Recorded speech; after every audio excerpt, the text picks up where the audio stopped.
नया chapter start हो रहा है, इनकम फ्रॉम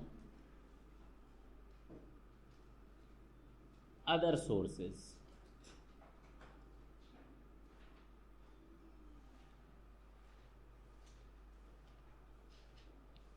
हम लोगों ने सैलरी देखा, हाउस प्रॉपर्टी, बिजनेस से इनकम और कैपिटल गेन।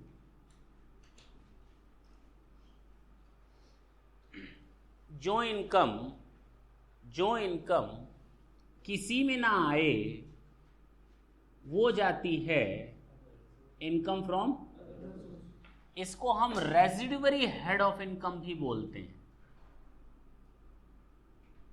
यानी बची खुची इनकम जिसको बाकी हेड्स ऑफ इनकम एक्सेप्ट नहीं करते, जिसको बाकी हेड्स ऑफ इनकम एक्सेप्ट नहीं करते, वो हमारा जाता है इनकम फ्रॉम अदर सोर्सेज में। सर वो कौन सी इनकम्स हैं जो हमारी इनकम फ्रॉम अदर सोर्सेज में जाती?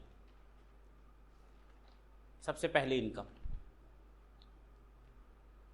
इंटरेस्ट का नाम सुना है? इंटरेस्ट का नाम सुना है? अगर हमको बैंक वाला इंटरेस्ट देता है, इंटरेस्ट ऑन बैंक डिपॉजिट, क्या वो मेरी सैलरी है? House property, business, capital gain, कहां जाएगा? इंटरेस्ट ऑन इन्वेस्टमेंट, डिवेंचर्स वगैरह से, क्या वो मेरा सैलरी है? हाउस प्रॉपर्टी है, बिजनेस है, हो सकता है, हो सकता है, लेकिन मैंने इन्वेस्टमेंट वर्ड लिखा है। नॉर्मली ऐसा इन्वेस्टमेंट जो हम कमाने के लिए करते हैं, तो वो कहां जाएगा? Other source. अगर मेरा बिजनेस है तो बिजनेस में। अच्छा, थर्ड, डिविडेंड इनकम। मुझे किसी कंपनी से डिविडेंड मिला क्योंकि मैंने उस कंपनी के इक्विटी शेयर ओन किए हुए हैं, मैंने उस कंपनी के इक्विटी शेयर ओन किए हुए हैं, मुझे उस कंपनी से डिविडेंड मिले। अब बताओ उस डिविडेंड को हम किस हेड में टैक्स लगाएं? Income from. लेकिन ये चीज मालूम होनी चाहिए, ये चीज मालूम होनी चाहिए जो कि हम लोगों ने पहले ही देख रखी है, कि हमारा जो डिविडेंड इनकम होता है, चाहे वो प्रपोज्ड डिविडेंड हो, चाहे वो एंट्रिम डिविडेंड हो, और चाहे वो हमारा डीम्ड डिविडेंड हो। कौन सा डिविडेंड? किस सेक्शन में? हाँ या ना? ये 4 सेक्शंस हम लोगों ने देखे थे। ये टोटल डिविडेंड हैं जो हमारे एग्जेम्प्ट होते हैं इन the hands of recipient, exempt in the hands of recipient.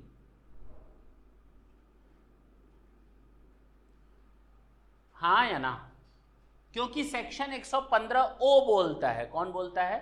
Section 115 ओ बोलता है कि ये जो डिविडेंड है ना, ये charge to tax in the hands of company, in the hands of company. Company के हाथ में टैक्स लगता है, जिसको हम कॉर्पोरेट डिविडेंड टैक्स भी बोलते हैं, नाम सुना होगा CDT, और जिसको हम लोग कभी कभी डिविडेंड डिस्ट्रीब्यूशन टैक्स भी बोलते हैं, DDT। नॉर्मली ये ज्यादा फेमस है किस नाम से, लेकिन तुम लोग के दिमाग में जो है वो है ये CDT। ये दोनों नामों से जाना जाता है, CDT as well as DDT। Section 115 O कहता है, if there is a case of these type of dividends, then company will charge to tax as per section 115 O. If the amount has already been taxed in the hands of the company, then again it cannot be taxed in the hands of the recipient.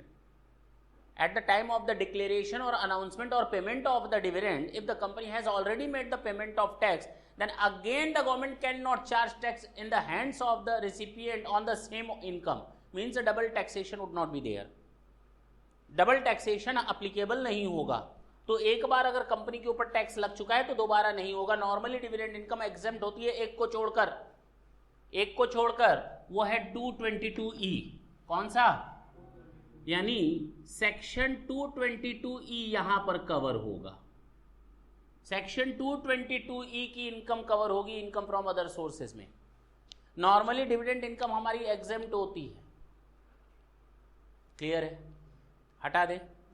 अच्छा, इसको हटा रहे हैं ये चीज।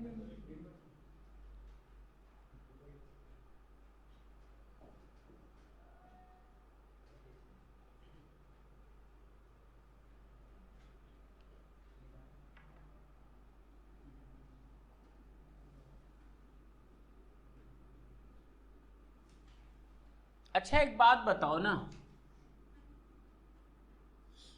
हम MP हैं, हम एमएलए हैं, हमको जो सैलरी मिलेगी वो हमें गवर्नमेंट देगी, मतलब गवर्नमेंट ऑफ इंडिया। तो क्या हम एम्प्लॉय हो गए? ना, हम रिप्रेजेंटेटिव हैं पब्लिक के, हम रिप्रेजेंटेटिव हैं पब्लिक के। और एमपी, एमएलए, एमएलसी को मिलने वाली सैलरी सैलरी नहीं होती, वो इनकम फ्रॉम अदर सोर्सेज में जाती है। कहाँ जाती है? Income from other sources. Employer employee का रिलेशनशिप नहीं है, एम्प्लॉयर एम्प्लॉय का रिलेशनशिप नहीं है, तो सैलरी में कैसे जाएगा? बिजनेस तो है नहीं मेरा एमपी एमएलए बनना, घर तो है नहीं मेरा संसद, है कि नहीं? पक्की बात है ना? सैलरी टू अ डायरेक्टर,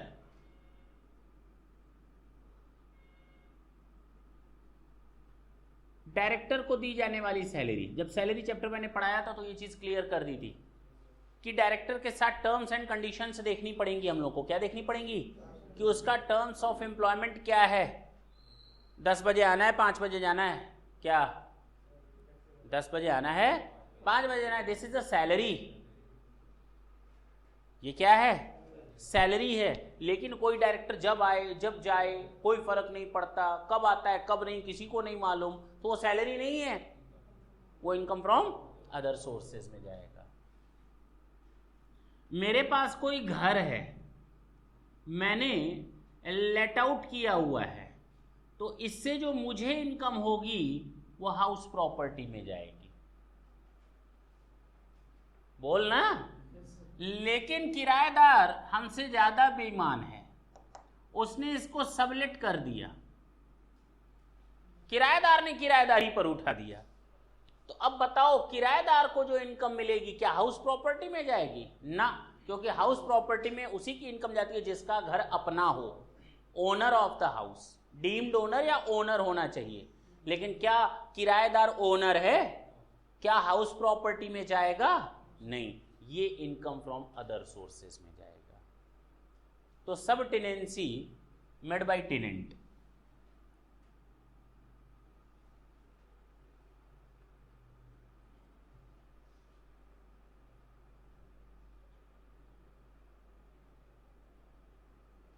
यहां तक कोई दिक्कत हो तो बोलो। हमें इंटरेस्ट का कंपनसेशन मिल रहा है। क्या मिल रहा है? गवर्नमेंट ने मेरी जमीन जबरदस्ती छीन ली, कंपल्सरी एक्वायर कर ली, बाद में हमें बढ़ा हुआ अमाउंट दिया, एडिशनल कंपनसेशन इंटरेस्ट के साथ। किसके साथ? अब वो इंटरेस्ट मेरे लिए क्या है? क्या वो कंपनसेशन का हिस्सा है? नहीं, वो तो मेरा अदर सोर्सेस का हिस्सा है। क्लियर है? पक्की बात है। तो हम लोगों ने अभी तक जो देखा, बैंक में डिपॉजिट किया हो, इंटरेस्ट की इनकम हो या डिविडेंड की इनकम हो, सैलरी टू एमपी एमएलए हो, सैलरी टू डायरेक्टर्स हो, या फिर हाउस को सब टेनेंसी ने दिया हो किराए पर, सब टेनेंट ने सब टेनेंसी में दे रखा हो, और इंटरेस्ट कंपनसेशन हो।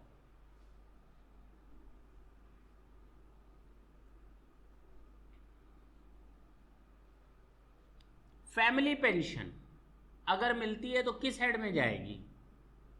एम्प्लॉय को मिलती तब तो सैलरी में जाती। पेंशन अगर एम्प्लॉय को मिलती है तो सैलरी में जाता है, लेकिन अगर उसके फैमिली मेंबर्स को मिलती है तो उसका एम्प्लॉयर एम्प्लॉय का रिलेशनशिप नहीं है एम्प्लॉयर के साथ, उसका तो अदर सोर्सेज में हिसाब किताब बनेगा।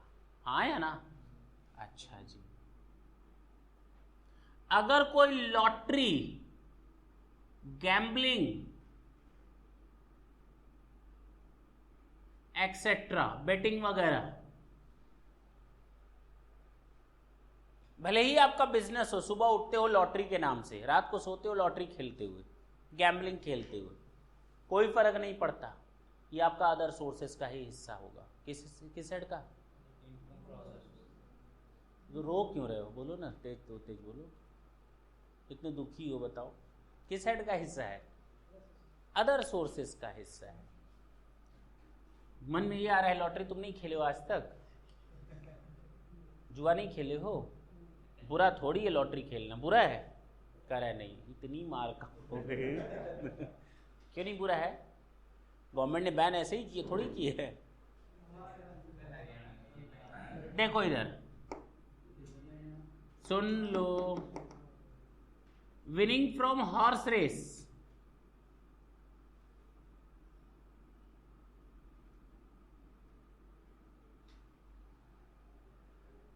विनिंग फ्रॉम, लेकिन not to include camel race.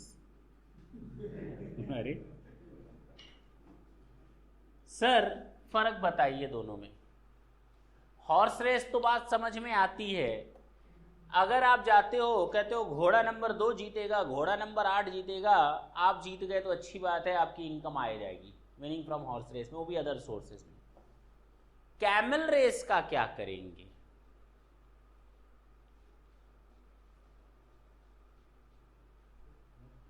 चलो छोड़ देते हैं, प्रॉब्लम को प्रॉब्लम रहने दो, बाद में निपटा जाएगा, ठीक है ना? प्रॉब्लम तो है ना। चलो, winning from horse race. Horse race में दो तरह से लोग पैसा लगाते हैं, हॉर्स रेस में दो तरह से लोग पैसा लगाते हैं। मेरा घोड़ा दौड़ेगा और सुन लो, मेरे हॉर्सेस हैं, ये अगर जीतते हैं तो मेरी इनकम होगी, मैंने हॉर्सेस ओन कर रखे हैं। और दूसरा, मैं हॉर्स रेस में पैसा लगाता हूं, दोनों अलग अलग चीजें हैं। एक आदमी जो घोड़ों की देखभाल करता है, पालता पोसता है, उनको खिलाता पिलाता है, उनके ऊपर खर्च करता है और उसके बाद दौड़ाता है। दूसरा वो बंदा जो केवल बोली लगाने आता है, घोड़ा नंबर 4, घोड़ा नंबर 5। यह है विनिंग फ्रॉम रेस हॉर्स। हाँ या ना? रेस हॉर्स या हॉर्स रेस? Horse race. लेकिन अगर इसकी बात करें, इसको हम नाम देते हैं income from owning and maintenance of race horse. Owning and maintenance of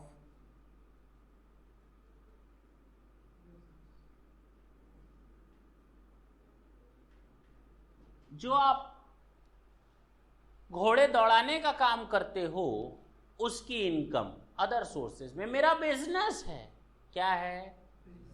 बावजूद इसके ये कहा जाएगा अदर सोर्सेज में। बोलो, अगर सुन लो पहले मेरी बात, लिखना बाद में। Income from owning and maintenance of race horses, मेरे पास घोड़े हैं, मैंने उनके ऊपर खर्च किया, दाना पानी खिलाया। घोड़ा घास से दोस्ती करेगा तो खाएगा क्या? मतलब मैंने उनको दाना पानी दिया, चने दिए, घास फूस दी, खिलाया पिलाया, बहुत सेवा लगती है, हजारों लाखों रुपए खर्च हो जाते हैं मेंटेन करने में। अरबी घोड़ा देखे हो? हमने भी नहीं देखा तो हमको ऐसे घूर रहा था, जैसे लग रहा था हम ही को देख रहा है। तो कहने का मतलब ये है, ओन्ड हॉर्स, अगर मेरी स्टेक मनी मैंने कुछ बताया था शायद इसके पहले, नहीं बताया तो ढंग से सुनना। स्टेक मनी यानी विनिंग प्राइस, ये घोड़ा जीता तो मालिक को कुछ पैसा मिलता है, हिस्सा जाता है, और मालिक को टोटल हिस्सा मिला 2 लाख रुपए। कितना? जबकि खर्चे किए थे उसने घोड़ों पर कितना? 1,50,000। तो बताओ इनकम कितनी हो गई? अब बात समझ में आई इनकम कैसे कैलकुलेट होती है? जो स्टेक मनी होती है, विनिंग प्राइस होती है, अगर वो नॉर्मल खर्चों से ज्यादा हो तो owning and maintenance of race horses, income from owning and maintenance of race horses. Is it clear? इसको हम स्टेक मनी बोलते हैं। क्या बोलते हैं? Stake money. क्लियर? पक्का?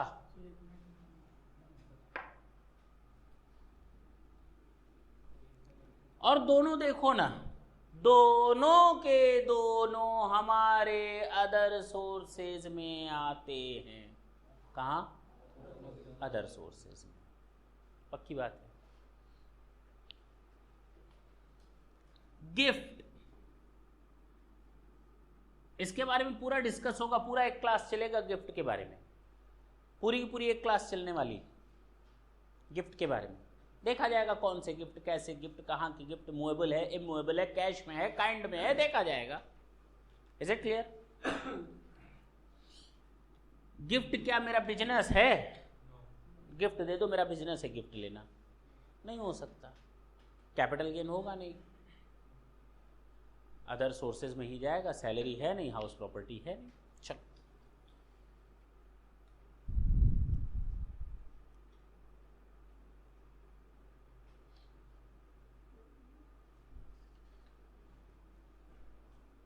अच्छा एक बात बताओ, मैं टीचर हूं, मुझे पेपर सेट करने के लिए, कॉपी इवैल्यूएशन के लिए, या एग्जामिनेशन हॉल में इन्विजिलेटर की भूमिका अदा करने के लिए हमें कुछ अमाउंट मिलता है, तो क्या मेरी वो सैलरी है? क्या नहीं, नहीं है ना। वो मेरी किस हेड में जाएगी? Income, income from other sources में। बोलो।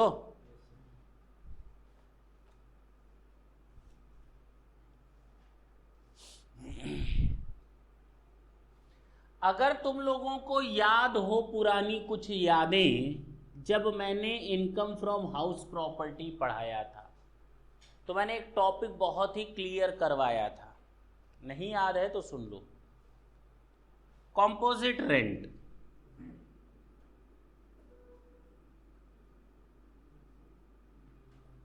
हिंदी में कहते हैं संयुक्त किराया। क्या है ये कंपोजिट रेंट? कभी कभी मालिक जो होता है वो किराए पर अपना बिजनेस, बिल्डिंग उठाता है, कहता है मकान का 10,000, लिफ्ट का 500, वॉचमैन का 200, गार्डनर का 300, सफाई क्लीनिंग का 1,000, स्टेयर्स का 500, सोसाइटी की रिपेयर एंड मेंटेनेंस का 1,000 रुपए, टोटल मिलाकर उसने हमसे किराया मांगा 15,000। हो सकता है? हाँ या ना? अब 10,000 नॉर्मली किराया और 5,000 बाकी चीजों का पर मंथ है ना। बताओ इनकम फ्रॉम हाउस प्रॉपर्टी में कितना जाएगा? 10,000 या 15,000? 10,000। 5,000 वो इनकम फ्रॉम अदर सोर्सेज में जाएगा। 5,000 वो इनकम फ्रॉम अदर सोर्सेज में जाएगा।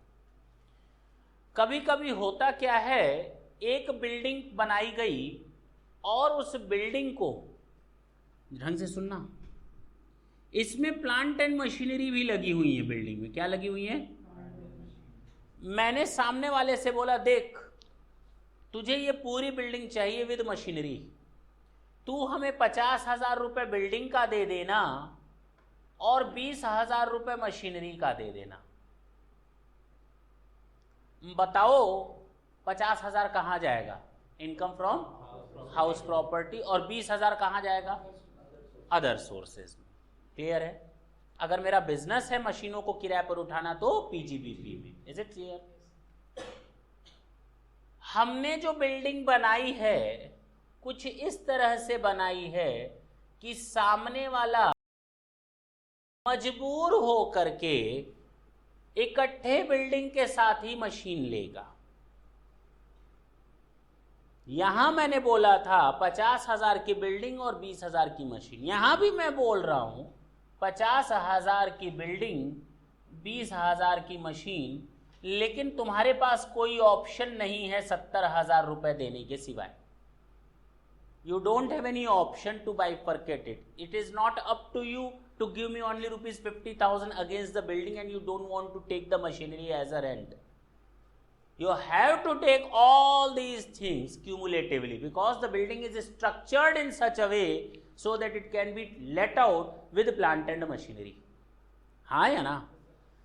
अब बताओ 2 मिनट के लिए भूल जाओ, मैंने तुमसे पूरी बिल्डिंग का 70,000 रुपए किराया मांगा, या मैं बोल सकता हूं कि बेटा 50,000 रुपए बिल्डिंग का और 20,000 रुपए मशीनरी का। अब बताओ कहाँ जाएगा ये कहाँ जाएगा? 50,000 50,000 50,000 अदर सोर्सेज, 20,000 फिर से बोलूं फिर से बोलूं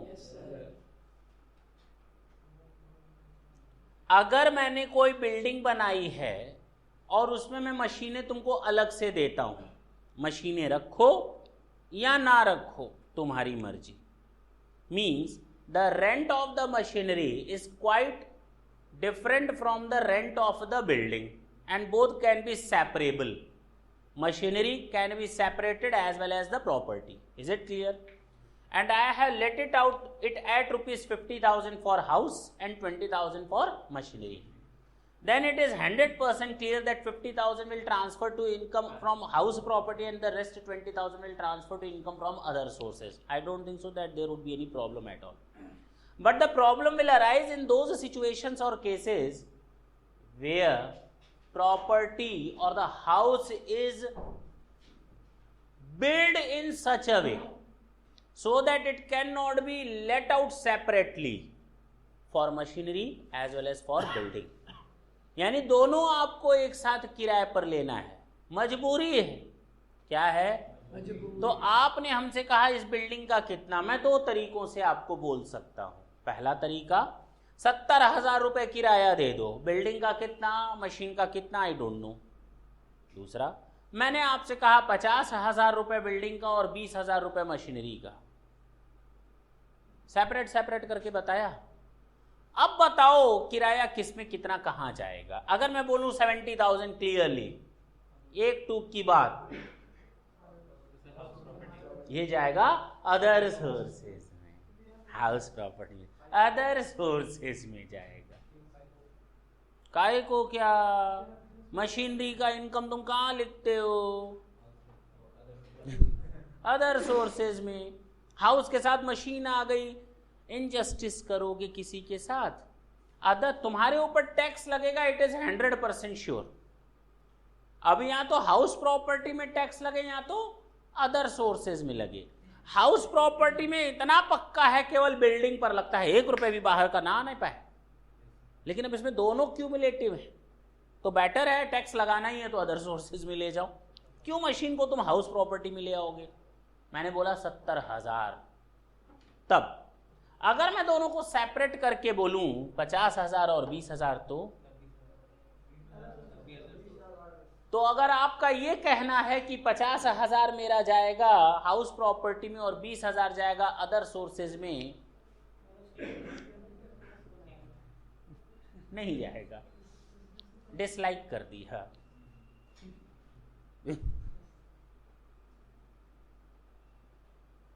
ये पूरा का पूरा जाएगा आपका अदर सोर्सेज में, क्योंकि बिल्डिंग इस तरह से बिल्डअप की गई है कि अलग अलग किराए पर आप उठा ही नहीं सकते।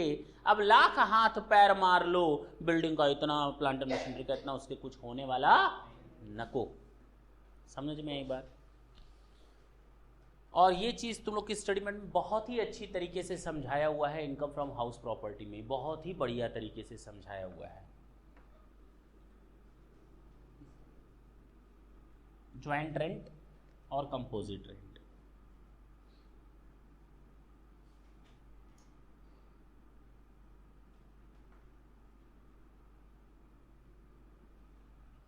यहां तक तो हमें नहीं लगता तुम लोगों को कोई दिक्कत आई होगी।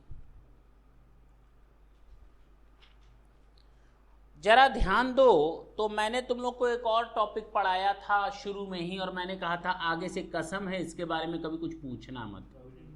की मैन इंश्योरेंस पॉलिसी याद आया?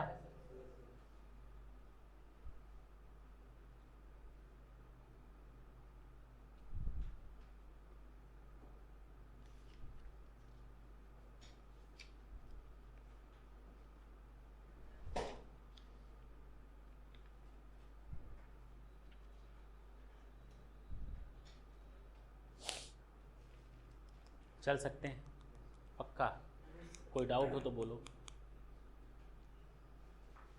ये कंप्लीट आपका सेक्शन 56 था। क्या था?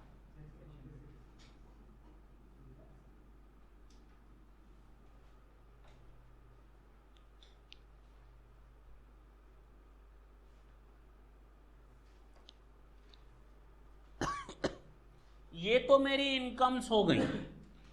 इस इनकम को कमाने में कभी कभी हम कुछ खर्च कर डालते हैं ना, तो हमें क्या मिलती हैं? डिडक्शंस। और वो किस सेक्शन में है? सेक्शन 57 में। ज़्यादा नहीं, कुछ ही चीज़ें हैं जो दिमाग में सेट रखनी है। सुन लो। जब हम फैमिली पेंशन की बात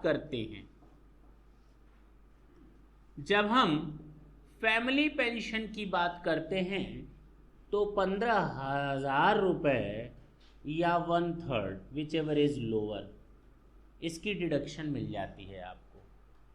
जब हम फैमिली पेंशन की बात करते हैं तो 1/3 और 15,000 विच एवर इज लोअर, छूट ले लो। जब हम इंटरेस्ट की बात करते हैं कंपनसेशन पर, इंटरेस्ट ऑन इनहांस्ड कंपनसेशन, याद आया? कैपिटल गेन में पढ़ा था ना? तो कहा गया सीधे 50% डिडक्शन ले लो। आधे पर टैक्स लगेगा, आधे पर टैक्स नहीं लगेगा। बात समझ में आई? बोल। तीसरा, अगर आपने कोई इंटरेस्ट अर्न किया है, डिविडेंड अर्न किया है, और आपने कोई ब्रोकर या कमीशन एजेंट को कुछ कमीशन दिया है, तो वो डिडक्शन मिलेगा, ब्रोकरेज का और कमीशन का।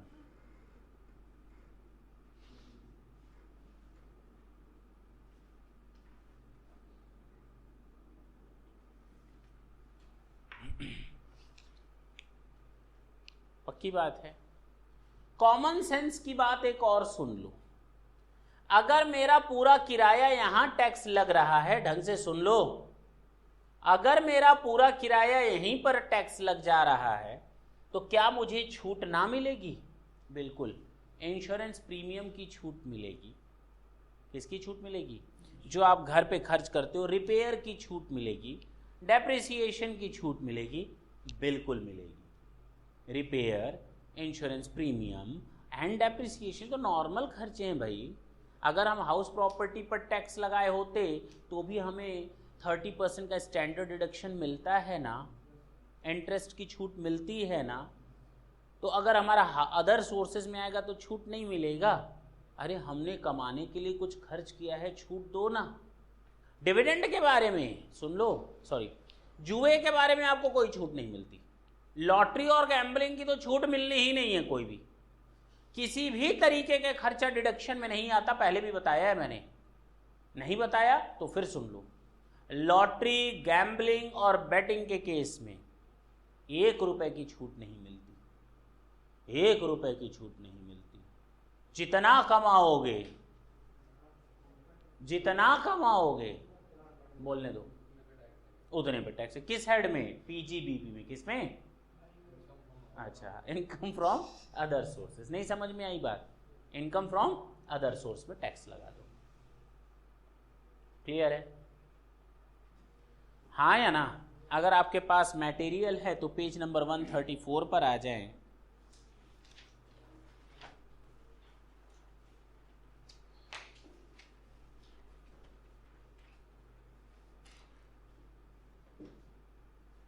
डिडक्शंस आ गया? मिल गया? बगल से ले लें, आगे पीछे से, अगर जिसके पास बुक ना हो दूसरे से ले लें, शेयर कर लें, है ना? पेज नंबर 134 पढ़ें।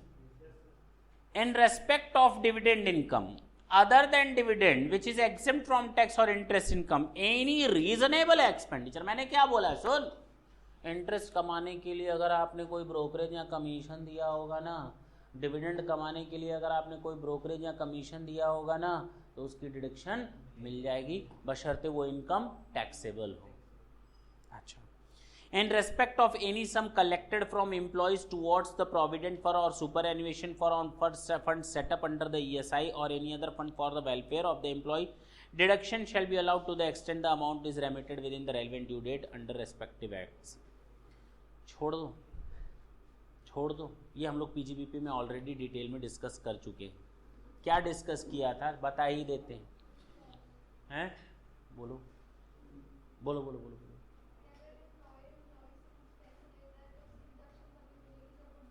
पहले वो इनकम मान ली जाती है. अंडर सेक्शन 224 में मैं एम्प्लॉयर हूं, ये एम्प्लॉई है, मैंने इसके 2,000 रुपए काट डाले. 10,000 रुपए मुझे सैलरी देनी थी, मैंने कहा ये ले 8,000, 2,000 मैं तेरे अकाउंट में जमा करूंगा. क्या मेरे पास आ गए पैसे? हाँ. पहले हम अपनी इनकम मानेंगे, उसके बाद अगर मैंने ड्यू डेट के अंदर जमा कर दिया इसके अकाउंट में तो 2,000 रुपए फिर खर्चा मान लेंगे. ना मेरे पास आया ना मेरे पास गया. लेकिन क्या मैं इसका पैसा अपने पास रोक सकता हूं? ड्यू डेट बीत गई, रोक लिया, तो मेरी इनकम है from the very first day. और 2,000 रुपए बाद में अगर मैं जमा भी कर देता हूं तो उसकी डिडक्शन नहीं मिलती. ये तो चलो पीजीबीपी का हिस्सा था. अगर पीजीबीपी के अलावा कोई हो तो क्या उसमें ईएसआई और प्रोविडेंट फंड नहीं आता? बिल्कुल आता है. तो उस केस में अगर हम एम्प्लॉयज़ का कुछ काटते हैं, एम्प्लॉई या किसी बंदे का कुछ काटते हैं पैसा, तो हमारी सबसे पहले इनकम मान ली जाएगी और फिर उसके बाद वो डिडक्शन हो जाएगा इनकम फ्रॉम अदर सोर्सेज में. अगर मैंने ड्यू डेट के अंदर उसका पैसा जमा कर दिया तो. फैमिली पेंशन के केस में 15,000 और 1/3 विच एवर इज लेस. और अगर कोई रेंटल है, मशीनरी को किराए पर उठाया है, प्लांट एंड फर्नीचर को किराए पर उठाया है, चाहे बिल्डिंग के साथ चाहे बिना बिल्डिंग के, याद आया अभी बताया, चाहे बिल्डिंग के साथ चाहे बिना बिल्डिंग के, तो आपको छूट मिलेगी रिपेयर, इंश्योरेंस और डेप्रिसिएशन की. जो जेन्युइन एक्सपेंसेस होंगे उनकी छूट आपको मिलेगी. चलो. In case of interest received on compensation or on enhanced compensation, a deduction equal to 50% of such income shall be allowed. No other expenditure shall be allowed under any other clause or this section. ठीक है ना? 50% सीधे deduction, बाकी अब कोई deduction नहीं मिलेगी. Interest compensation सुन, जितना भी इनहांस कंपनसेशन मिला है ना इंटरेस्ट के तौर पर, इंटरेस्ट और इनहांस कंपनसेशन कितने लिखा है ये, इसका 50% सीधे डिडक्शन ले लो, बाकी 50% टैक्स लगा दो. फिर कोई छूट मत लेना कि ब्रोकरेज को ये दिया, कमीशन ये दिया, कलेक्शन कॉस्ट ये आ गई, तो सुप्रीम कोर्ट में केस दाखिल किया था तो ये खर्चा आ गया, तो वकील साहब को इतना दिया, अब कोई मतलब नहीं रहा. सीधे 50% की डिडक्शन आपको मिल गई. Is it clear? Pension and family pension. Pension मैंने बता दिया था, अगर एम्प्लॉयर एम्प्लॉय का रिलेशनशिप है और पेंशन जिंदा है एम्प्लॉय, तो पेंशन उसी को मिलेगी, वो पेंशन कहलाती है. फैमिली पेंशन, अगर एम्प्लॉय की डेथ हो गई तो पेंशन किसको मिलेगी?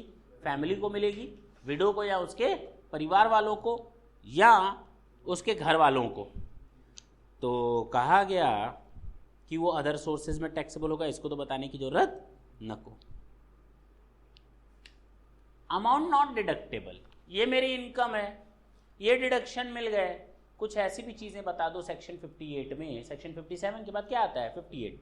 वो बताता है इन खर्चों की छूट नहीं मिलेगी. मैं अपना पर्सनल खर्चा करूंगा मेरी छूट मिल जाएगी, मैं कोई पर्सनल खर्चा करूंगा तो इनकम से छूट मिल जाएगी? कभी नहीं मिलेगी. पर्सनल एक्सपेंसेस की कभी कोई डिडक्शन नहीं मिलती. वेल्थ टैक्स की कोई डिडक्शन नहीं मिलती. डायरेक्ट टैक्स की तो डिडक्शन है ही नहीं.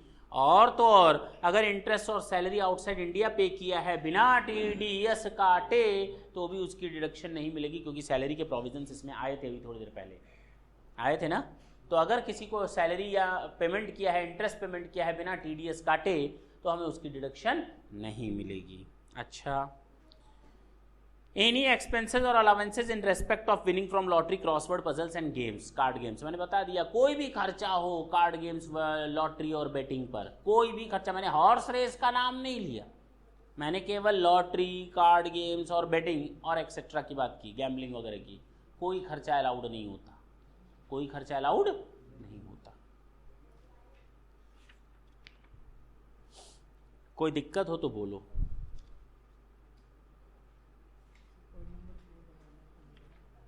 चलो बच्चे ने कहा सर पॉइंट नंबर 4 आपने छोड़ दिया. मैंने तुम लोग को already section 40 sub section A पढ़ाया हुआ है, अनरीजनेबल एक्सपेंसेस.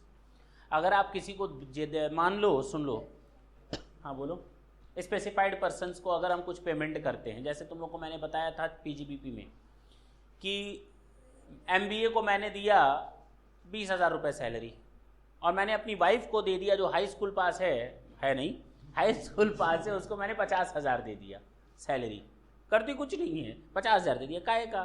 तो असेसिंग ऑफिसर को एक पावर है कि उतना वो क्या कर देगा, डिसअलाउ कर देगा। अब बात समझ में आई? वही चीज यहां पर भी लिखिए, expenses of the nature described in section 40A, payment to specified person, cash payment exceeds ₹20,000 और 35,000 इज द केस में भी टू द एक्सटेंट एप्लीकेबल।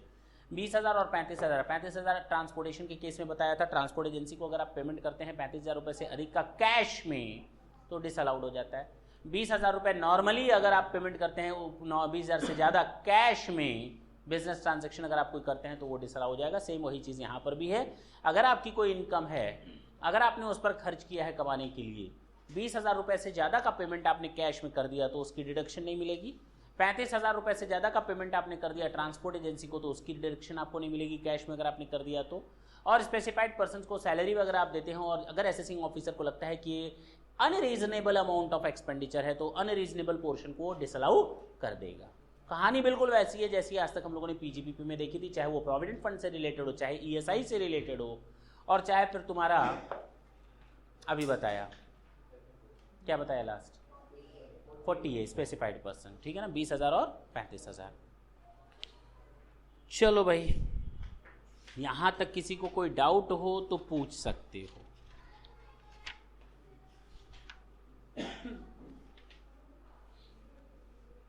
हम आज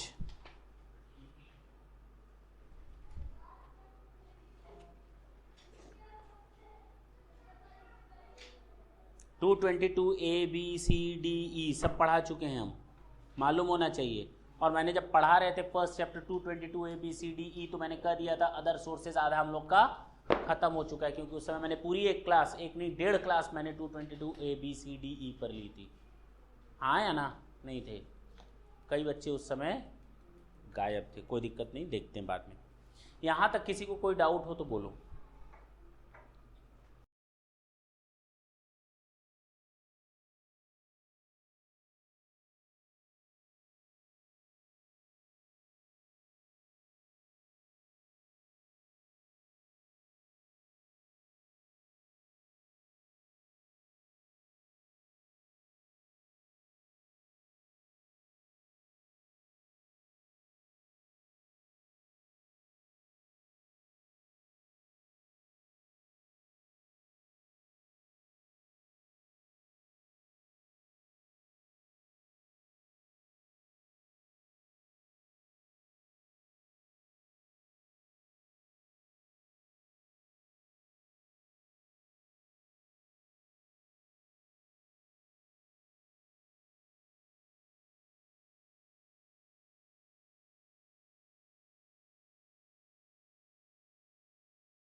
चलें, हाँ आते हैं एक इम्पॉर्टेंट टॉपिक पर जिसका नाम है आपका गिफ्ट।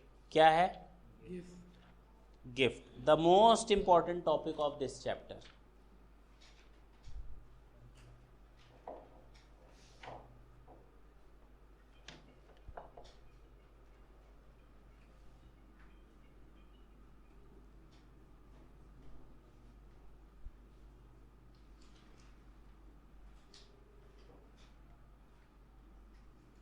गिफ्ट किसका किसका हो सकता है?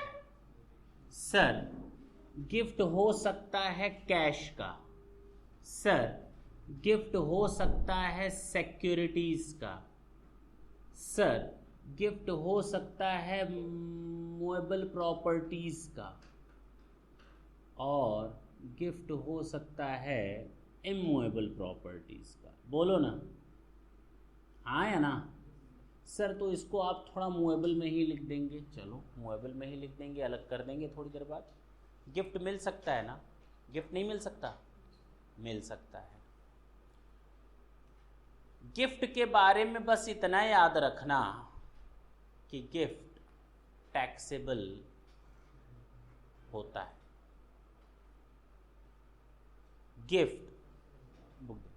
गिफ्ट टैक्सेबल होता है।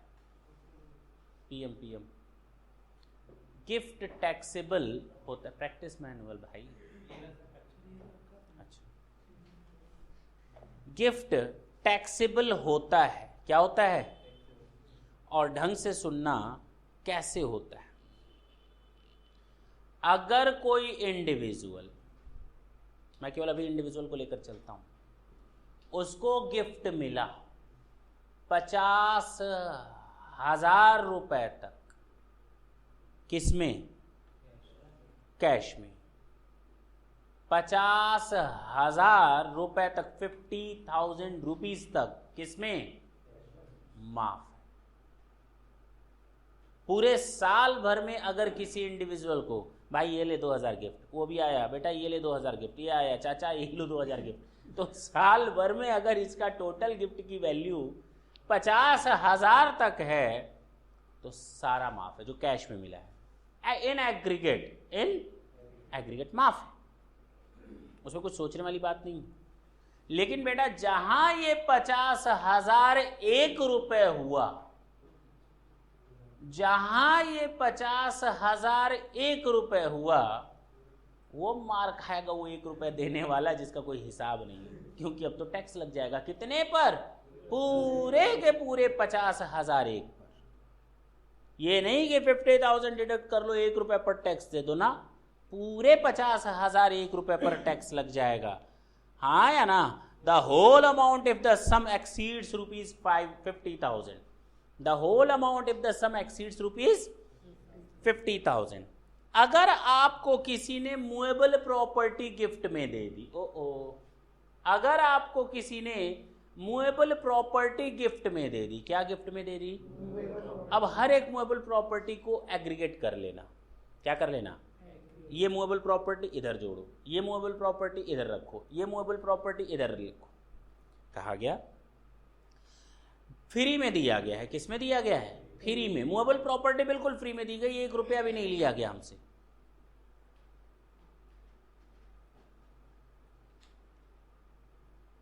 गिफ्ट तो 50,000 तक माफ है। टैक्स चोरी करने वाले क्या करते थे? कहते थे भाई टैक्स लगाओगे गिफ्ट पर, हम अपने रिलेटिव को अगर 1 लाख रुपए का कोई गिफ्ट दे दें तो टैक्स लगा दोगे उसके ऊपर? गवर्नमेंट ने कहा हाँ बिल्कुल लगाएंगे। ठीक है, हम नहीं उसको गिफ्ट देंगे, हम बेचेंगे। तो गवर्नमेंट ने कहा हमने टैक्स नहीं लगाना। फिर कितने में बेचा? 1 रुपए में। 1 लाख रुपए की चीज़ 1 रुपए में। गवर्नमेंट से कहा बेचा तो है, गिफ्ट थोड़ी दिया है। तो गवर्नमेंट भी दांत दिखाए कि भाई बात तो सही है, गिफ्ट पर टैक्स लगता है, ये तो बेचा है। तो गवर्नमेंट ने फिर कहा विदाउट कंसिडरेशन में दिया है या विद कंसिडरेशन दिया है। अगर आपने विदाउट कंसिडरेशन दिया है और ये मूवेबल प्रॉपर्टी, ये मूवेबल प्रॉपर्टी, ये मूवेबल प्रॉपर्टी, ये मूवेबल प्रॉपर्टी जोड़ लो, सब फ्री में मिला, अगर इनकी टोटल मार्केट वैल्यू 50,000 को क्रॉस कर जाए तो सारा गिफ्ट टैक्सेबल है। फोकट फोकट फोकट वाला सब एक जगह रख दो। अब बात समझ में आई? हो सकता है कि सरकार को चूना लगाने के लिए लोगों ने 1 लाख रुपए का सामान 200 रुपए में, 400 रुपए में ट्रांसफर कर दिया इनएडेक्वेट कंसीडरेशन में। किसमें? तो कहा गया ये भी गिफ्ट है। अगर रास्ते से कोई आदमी, नीडी आदमी जा रहा हो जिसका पर्स गायब हो गया हो, उसके पास घड़ी है, उससे मैंने कहा कितने की घड़ी है? उसने कहा 50,000 की। तो कह रहा 10,000 रुपए ले लो, बेच दे, 10,000 रुपए में हमको जरूरत है पैसे की। मैंने दे दिया 10,000, घड़ी ले ली उसकी। गिफ्ट मान लिया जाएगा भाई। क्या मान लिया जाएगा? 40,000 रुपए गिफ्ट मान लिया जाएगा। टैक्स देना पड़ेगा अब मुझे। क्या? गिफ्ट इनएडेक्वेट कंसीडरेशन है। क्या है? क्या है? इनएडेक्वेट है, अपर्याप्त प्रतिफल है। तो कहा गया movable property inadequate consideration, the difference between the aggregate fair market value. सुनो, जो जो जो जो हमको मिला है गिफ्ट इनएडेक्वेट कंसीडरेशन में, सबको एक जगह रखो, सबको एक जगह रखो, उनकी मार्केट वैल्यू निकालो। मार्केट वैल्यू आ गई 2 लाख रुपए, और हमने खरीदा कितने में था वो सामान? 1,20,000 रुपए में। कितने में? तो हमको गिफ्ट की वैल्यू कितनी हो गई? 80,000। 2 लाख का सामान अगर मैंने 1,20,000 में खरीदा तो गिफ्ट कितने का मिला? 80,000। 50,000 से ज्यादा हो गया ना, पूरे पर टैक्स लगाओ। पूरे के पूरे 2 लाख पर टैक्स लगेगा। बोलो पक्का? सर दोनों में फर्क फिर बता दीजिए।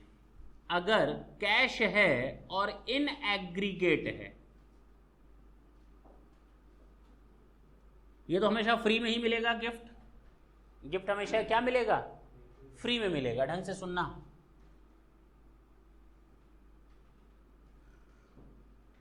If some is in excess of rupees 50,000 then entire amount is taxable। सुन लो पहले, जब हम मूवेबल प्रॉपर्टी की बात करते हैं तो ये भी इन एग्रीगेट बात होती है, इन एग्रीगेट बात होती है, विदाउट कंसिडरेशन। ढंग से सुनना, मजा आएगा। और with consideration, with inadequate consideration बोल सकते हैं। इन एग्रीगेट है, सारे गिफ्ट एक साथ जोड़ते चले जाओ। कहा गया if fair market value is in excess of ₹50,000 then entire is taxable. हाँ या ना? बोलते क्यों नहीं? लेकिन जानते हो प्रॉब्लम ये है, जो मैंने अभी बोलते समय शायद मैंने गलत बोल दिया। ढंग से सुनना, फिर से ढंग से सुनना। विद इनएडेक्वेट कंसीडरेशन, तो सबसे पहले निकालो आप गिफ्ट की value. Entire gift value is taxable ना? Entire gift value is taxable ना? गिफ्ट कितना है? Fair market value minus sum paid, ये गिफ्ट की वैल्यू है। यानी 2 लाख रुपए का मुझे गिफ्ट मिला और मैंने 1,20,000 रुपए पेमेंट किया, तो एक्चुअल में गिफ्ट कितने का मिला? तो 2 लाख मैंने बोला था। ध्यान देना, एंटायर 80,000 इज टैक्सेबल। बात समझ में आई? If in excess of ₹50,000 then entire का मतलब ये गिफ्ट वैल्यू, बोलो ना, इज टैक्सेबल। अब क्लियर है? अब क्लियर है? केवल 80,000 गिफ्ट की वैल्यू वही है, मैंने इसीलिए लिख दिया गिफ्ट वैल्यू। तो जो गिफ्ट की वैल्यू होगी, पर्पस यहाँ गिफ्ट गिफ्ट गिफ्ट पर टैक्स लगाना है। जो हम पेमेंट कर रहे हो गिफ्ट थोड़ी है। अच्छा, अगर हम बात करें इमूवेबल प्रॉपर्टीज की, किसकी? सुन लो, इमूवेबल प्रॉपर्टीज कभी भी इन एग्रीगेट नहीं ली जाती। Separate separate separate separate calculation होता है गिफ्ट का।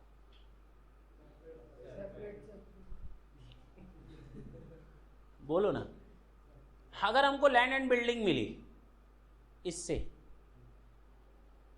अलग से कैलकुलेशन करेंगे। 50,000 से ऊपर या 50,000 से नीचे, वो देखो, उससे मुझे गिफ्ट मिला। इमूवेबल प्रॉपर्टी का उसको अलग कर देंगे, दोनों को मर्ज नहीं करेंगे इन एग्रीगेट। इन सब में हम लोगों ने क्या किया था? सबको जोड़ते चले गए थे। लेकिन यहां पर इंडिविजुअल कैलकुलेशंस करेंगे। क्या करेंगे? इंडिविजुअल कैलकुलेशंस होंगे। क्या देखने के लिए? 50,000 से कम या, और ध्यान दो कि ये या तो विदाउट कंसिडरेशन मिलेगा या विद इनएडेक्वेट कंसिडरेशन मिलेगा। बोलते क्यों नहीं? और ध्यान दो, तो हमने आपको कैपिटल गेन चैप्टर में एक सेक्शन पढ़ाया था, सेक्शन 50C। सेक्शन 50C अगर ना याद हो तो पीछे पलट लो।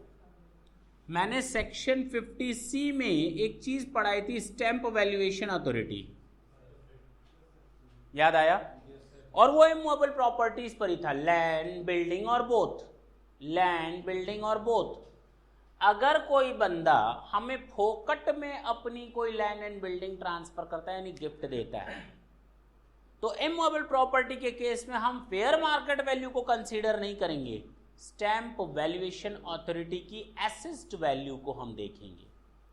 जिस दिन हमको गिफ्ट मिला बिना पैसे के कोई लैंड बिल्डिंग और दोनों, तो उस दिन स्टैंप वैल्यूएशन अथॉरिटी जो वैल्यू फिक्स की है इंडिविजुअल एसेट्स पर, उसको कंसीडर करेंगे। अगर इंडिविजुअल एसेट्स की कीमत केवल 40,000 रुपए है तो पूरा माफ हो जाएगा। तो जो इमूवेबल प्रॉपर्टी मिली है उसकी स्टैंप वैल्यूएशन अथॉरिटी केवल 40,000 रुपए की वैल्यू एसेस्ड है तो पूरा माफ हो गया।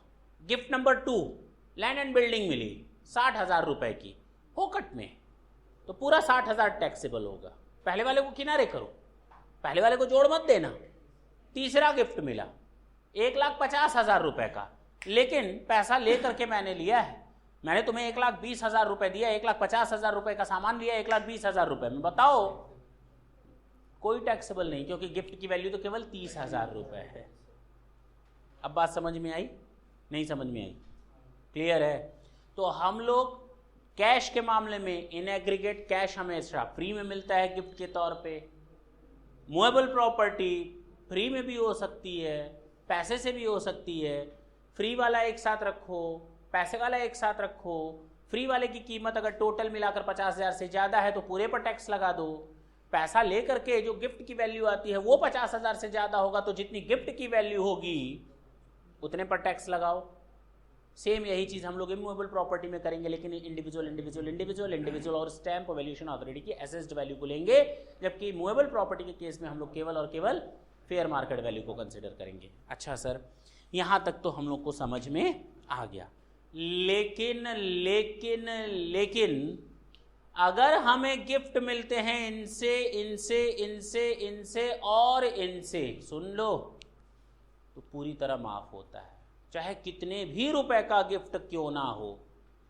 अगर हमें गिफ्ट मिलता है इनसे और, तो पूरा गिफ्ट माफ होता है, 1 रुपए पर टैक्स नहीं लगेगा, चाहे करोड़ों रुपए का ना क्यों ना हो। किसी रिलेटिव से मिल गया, गिफ्ट तो वैसे नॉर्मली रिलेटिव ही देते हैं। अगर किसी रिलेटिव से गिफ्ट मिल गया, किससे गिफ्ट मिला? रिलेटिव से गिफ्ट मिला। रिलेटिव की डेफिनेशन दी हुई है, देखेंगे वो हम लोग, वो आज की क्लास में हम नहीं देख पाएंगे। एक दिन में इतना ज़्यादा कूड़ा करकट भरोगे तो सब खत्म, रिसाइकिल बिन में चला जाएगा। रिलेटिव की डेफिनेशन देखेंगे आराम से, बीपी हाई करने की जरूरत नहीं है। रिलेटिव से कुछ भी मिल जाए, कितना भी मिल जाए, सब माफ।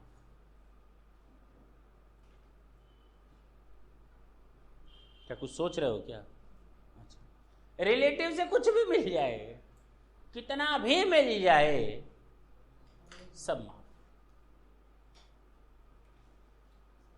तुम लोग नोट करने पर हो या सुन रहे हो बातों को? अच्छा, दोनों काम एक साथ हो रहा है, 50-50। क्या हो गया?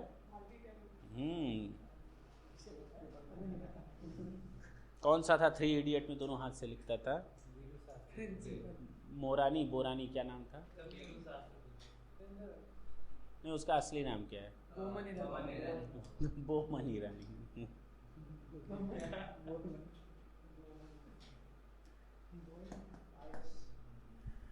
चलो सुन लो पहले, अगर किसी रिलेटिव से गिफ्ट मिला है तो पूरा माफ है।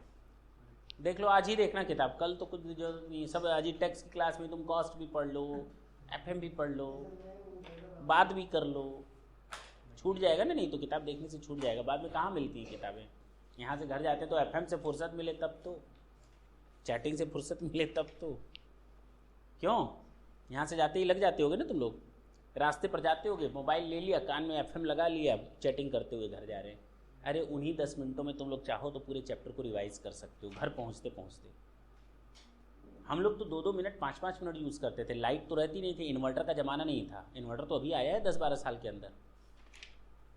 जब हम लोग 11th 12th और बीकॉम कर रहे थे, इन्वर्टर का ज़माना नहीं था, लाइट जाती थी अंधेरे में। 50 पैसे का माचिस खरीदते थे, किसान माचिस, ब्रांड भी याद है। डेली एक जेब में माचिस रखते थे, लोग कहते थे सिगरेट पीता है, घर वालों को मालूम था किस लिए रखते थे। रात में लाइट जाती थी, छत पे ले जाते थे, ऐसे बुक रख देते थे, मैदान मतलब छत पे मैदानी मतलब खुला रख देते थे। एक माचिस की तीली जलाते, डेफिनेशन पढ़ते, तीली तब तक बुझ जाती थी, उसको रट्टा मारते रहते थे लिटरली। अंधेरे में भी उस एक एक पैसे का हिसाब रखते थे। लेकिन तुम लोग को टाइम मिलता है, वो 5 मिनट तुरंत वो लाइट चली गई, मोबाइल, लाइट आ गई तब भी मोबाइल लाइट रहती है उसकी वैल्यू नहीं है, लाइट चली गई दौड़ रहती तो कुछ पढ़ लेते तो जब आ जाती है तो चलो थोड़ी देर टीवी देख लेते हैं। हाँ भाई, यही होता है तुम लोग के साथ, और मैक्सिमम टाइम तुम लोग बर्बाद कर देते हो बातचीत में, देखो ना मैक्सिमम टाइम बर्बाद करते हो तुम लोग। अभी यहाँ से निकलेंगे, यहाँ हाय हेलो करेंगे और घर जाते ही अपडेट करेंगे स्टेटस, हाउ आर यू तो कहेगा आई एम फाइन, तो ये कहेगा आई एम पेनाल्टी चले, किसी भी रिलेटिव से कितना भी गिफ्ट मिला हो पूरा का पूरा माफ है। शादी के मौके पर कोई भी गिफ्ट मिला हो, दहेज की बात नहीं हो रही, ये गलत बात मत बोलना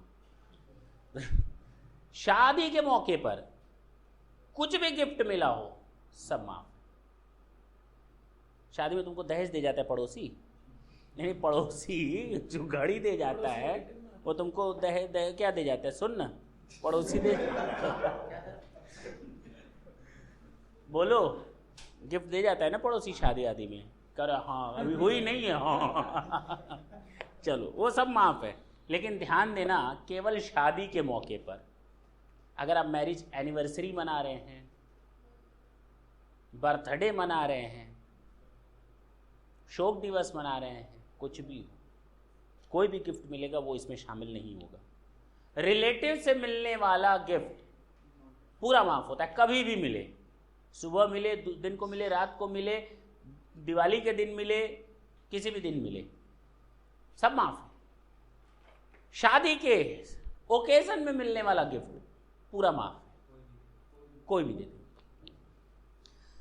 हाँ, विल और इनहेरिटेंस से मिलने वाला भी सारा का सारा माफ होता है। कोई मर रहा है, डेथ हो रही है, उसकी डेथ होने के बाद जो इनहेरिटेंस होता है, उत्तराधिकार के तौर पर मिलता है, वो सारा का सारा इसमें नहीं आएगा। माफ क्या मतलब, आता नहीं, टैक्सेबल नहीं होता। रिलेटिव से कोई भी गिफ्ट मिल जाए, रिलेटिव की डेफिनेशन मैंने अभी बताई नहीं। दूसरा, शादी के मौके पर कोई भी गिफ्ट मिल जाए किसी से भी, चाहे वो रिलेटिव हो या नॉन रिलेटिव हो। विल और इनहेरिटेंस के केस में कोई गिफ्ट मिल जाए तो पूरा माफ होता है। क्या, कौन सी 3 चीजें बताई, तीनों बताओ तो, देखो अभी तुरंत बताएगा। हाँ,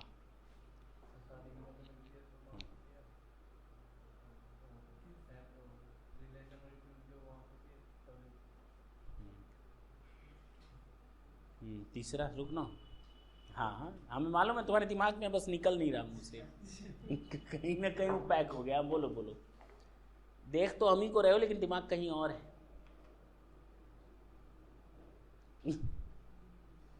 बोल। हाँ तुम बताओ, इंटरेस्ट कंपनसेशन कितना % डिडक्शन मिलता है कंपनसेशन का? टैक्सेबल कितना होता है? अच्छा ठीक है ना, हाँ चलो बता दिए। अंडर ए विल और by way of inheritance gift, अगर हमें कोई एसेट मिलती है, चाहे वो कैश हो, चाहे वो इमूवेबल प्रॉपर्टी, चाहे मूवेबल, विल और इनहेरिटेंस में सब माफ।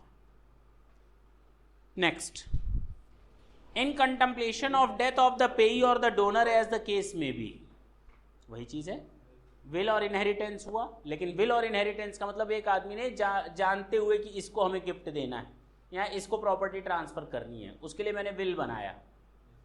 इनहेरिटेंस, डेथ हो गई, बच्चों को अपने आप मिल गया, इनहेरिटेंस। लेकिन कोई आदमी डेथ करता है और जाने से पहले अपनी प्रॉपर्टी किसी अननोन पर्सन को भी दे देगा, वो भी माफ। बात समझ में आई?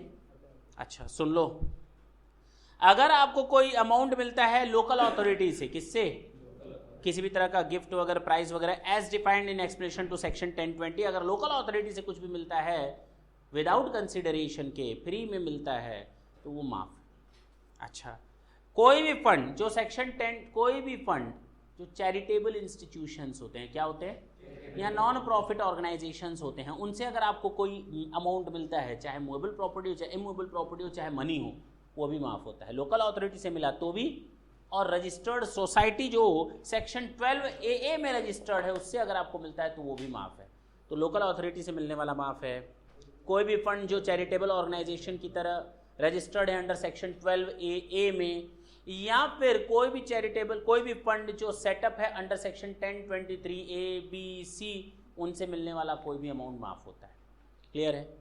तो कोई भी फंड जो सेटअप है सेक्शन 1023A, B, C से मिलने वाले ऑर्गेनाइजेशन से पैसा, चाहे वो मूवेबल, चाहे इमूवेबल, चाहे कैश, लोकल अथॉरिटी से मिलने वाला, चाहे सेक्शन 12AA में रजिस्टर्ड चैरिटेबल ऑर्गेनाइजेशन या सोसाइटी से मिलने वाला, या फिर रिलेटिव से मिलने वाला, या विल और इनहेरिटेंस से मिलने वाला, डेथ के समय मिलने वाला, मैरिज के ओकेजन में मिलने वाला,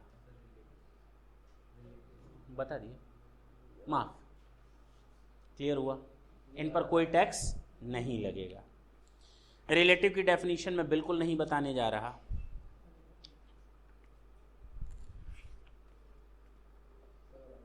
हाँ बोलो।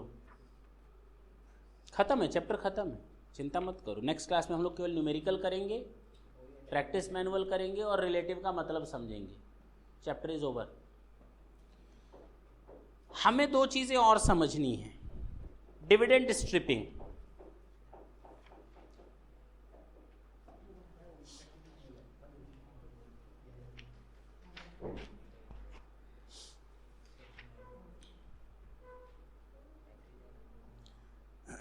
यही है सबसे लास्ट पॉइंट है आपके अदर सोर्सेज का।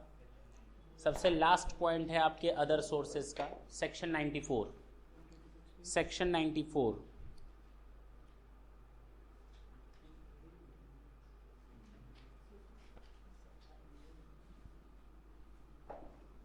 सेक्शन 94 सब सेक्शन 7, इसको हम डिविडेंड स्ट्रिपिंग के नाम से भी जानते हैं। किस नाम से जानते हैं?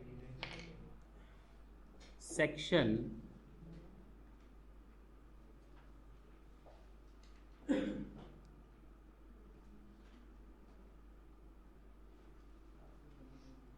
क्या है ये?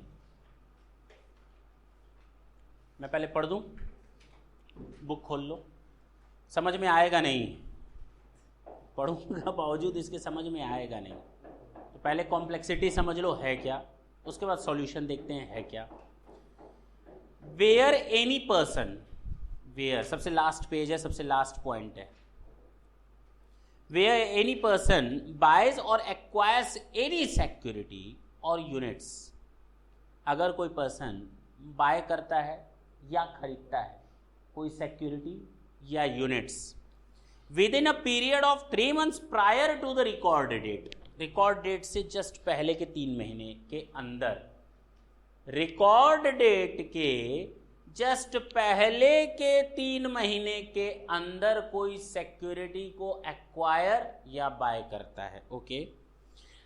And such person sells or transfer the same security within 3 months or unit within a period of 9 months after the record date and okay sir बड़ा कंफ्यूजन हो गया।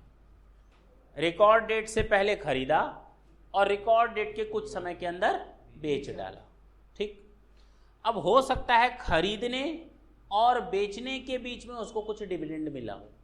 भाई मैं सिक्योरिटी का ओनर हूँ, मैंने सिक्योरिटी खरीदे और मैंने उसको अपने नाम करवा लिया और मेरे नाम हो गई, उसके बाद मैंने उसको कुछ समय बाद बेच डाला, लेकिन मीनवाइल मुझे क्या मिल गया? डिविडेंड। और डिविडेंड क्या होता है रिसिपिएंट के हाथ में? एग्जेम्प्ट। क्या होता है? यूनिट्स की इनकम भी एग्जेम्प्ट होती हैं और डिविडेंड की इनकम भी एग्जेम्प्ट होती है। तो हमने एग्जेम्पशन का तो मजा ले लिया और उसके बाद मैंने बेच डाला। बेचा तो हो सकता है प्रॉफिट पर बेचा, बेचा हो सकता है अरे बोल लॉस पे बेचा। सरकार को एक तरफ से नहीं दिया, दोनों तरफ से, एक इधर एक इधर। एक तो डिविडेंड माफ करवा लिया, दूसरा कि जब लॉस है उसको अब हम कैरी फॉरवर्ड करके अगले साल का भी टैक्स मारेंगे। नहीं समझे? और तो और एक तीसरी झापड़ और पड़ी, जिससे मैंने खरीदा था उसके हाथ में तो डिविडेंड गया ही नहीं, उसकी इनकम भी क्या हो गई, कम हो गई। फिलहाल चूंकि एग्जेम्प्ट है तो ये इम्पैक्ट नहीं डालेगा। Is it clear? चलें आगे पढ़ते हैं आखिर क्या है माजरा। एंड के बाद खरीदा और रिकॉर्ड डेट के बाद बेच डाला, और इस दौरान उसको क्या मिला, डिविडेंड। एंड द डिविडेंड और इनकम ऑन सच सिक्योरिटी और यूनिट रिसीव्ड और receivable by such person is exempt, then the loss, कौन वाला लॉस, सिक्योरिटी को बेचने पर होने वाला loss, then the loss arising if any to him on account of such purchase and sale of security or unit to the extent such loss doesn't exceed the amount of dividend or income received or receivable on such security or unit shall be ignored for the purpose of computing his income chargeable to tax। Sir बात समझ में नहीं आई। अब जरा देखते हैं, ये हमारी रिकॉर्ड डेट है। सर पहले ये बता दीजिए रिकॉर्ड डेट होती क्या है? रिकॉर्ड डेट का मतलब क्या है? हाँ बोलो, बोल लो, नहीं बोल ही लो, अरे बताओ ना, क्यों रिपीट टेलीकास्ट नहीं होता?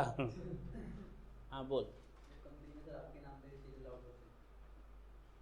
अब मैं बोलूं, मैंने इससे शेयर खरीदे, उसको बेच डाले, फिर उसने उसको बेच दिया शेयर्स, उसने इसको शेयर्स बेच दिए। अब कंपनी का दिन भर यही काम है, अच्छा किसको बेचा तूने साहिल, इसको लिख लिया। अब साहिल ने फिर उसको बेचा तो इसने फिर कंपनी, तूने बेचा है क्या? हाँ बेचा है। किसको बेचा इसका? अब कंपनी दिन भर में 50 बार लोग खरीदेंगे बेचेंगे, कब तक का नाम रिकॉर्ड करती रहेगी कंपनी? कंफ्यूज कि आखिर मालिक है कौन। साल भर में 1000 बार वही शेयर खरीदते और बेचता है कोई बंदा, नहीं समझे? कब तक रिकॉर्ड करते रहेंगे उसको? एक डेट सेट है, एक डेट सेट है कि इस दिन जिस बंदे के नाम से वो एसेट होगी उसी को हम अपनी बुक्स में चढ़ाएंगे, मेंबर्स रजिस्टर में या यूनिट होल्डर के रजिस्टर में, और यही डेट जो रिकॉर्ड करने वाली डेट है इसी को हम रिकॉर्ड डेट बोलेंगे। इसके पहले क्या हुआ, इसके बाद क्या हुआ नहीं मालूम, और ये रिकॉर्ड डेट पहले से ही फाइनल है। अब मुझे मालूम है कि ये रिकॉर्ड डेट 30 अप्रैल को है, क्या है,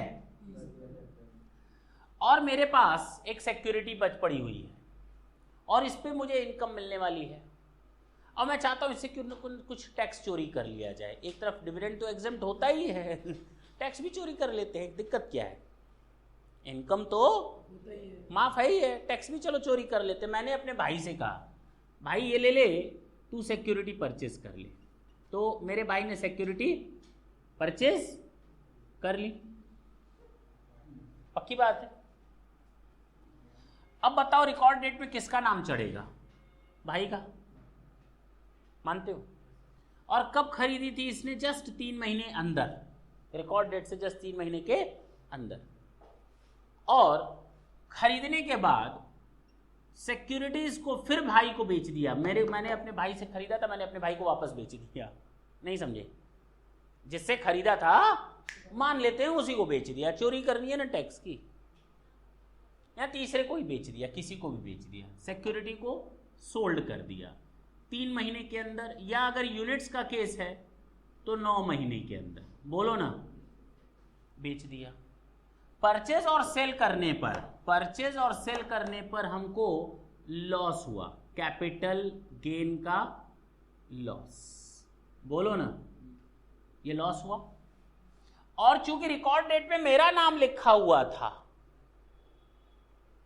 रिकॉर्ड डेट के दिन मैं ओनर था, तो डिविडेंड किसको मिलेगा? डिविडेंड रिसीट होगा। ये डिविडेंड क्या होगा? 100% एग्जेम्प्ट हो जाएगा। चलो ये भी बात समझ में आ गई, एक तरफ हमने फायदा कमा लिया। मान लो 5000 रुपए डिविडेंड मिला था, कितने का? और लॉस मैंने कमाया था कितना? 12000, परचेज और सेल करने पर 12000। अब मैं कैरी फॉरवर्ड करने के लिए गवर्नमेंट से कितनी गुहार लगाऊंगा? 12000। लेकिन गवर्नमेंट कहेगी ठेंगा, ये 5000 जो तुमने किया है ना हिसाब किताब, तो अब आप कैरी फॉरवर्ड कर पाओगे केवल 7000। अब समझ में आई? अब मैं पढ़ूं, एंड डिविडेंड और इनकम ऑन सच सिक्योरिटी और यूनिट रिसीव्ड और receivable by the person is exempt, ये exempt. Then the loss if any arising to him on account of such purchase and sale of securities, To the extent such loss does not exceed the amount of dividend or income received or receivable on such security shall be ignored. इस extent तक हम इस loss को क्या कर देंगे, ignore कर देंगे for the purpose of computing the income chargeable to tax. Clear है, पक्की बात है, समझ में आई कहानी. अब क्या टैक्स चोरी पॉसिबल है? जो इस तरह के ट्रांजैक्शन होते थे उस पर रोक लग जाएगी. ठीक है ना? हाँ जी, हाँ जी. कोई डाउट हो तो बोलो. नहीं है ना? इसको हम कहते हैं डिविडेंड स्ट्रिपिंग. उम्मीद करते हैं नेक्स्ट क्लास में जब तुम लोग आओगे तो जितने भी चीज़ गई हैं ढंग से पढ़ करके आओगे.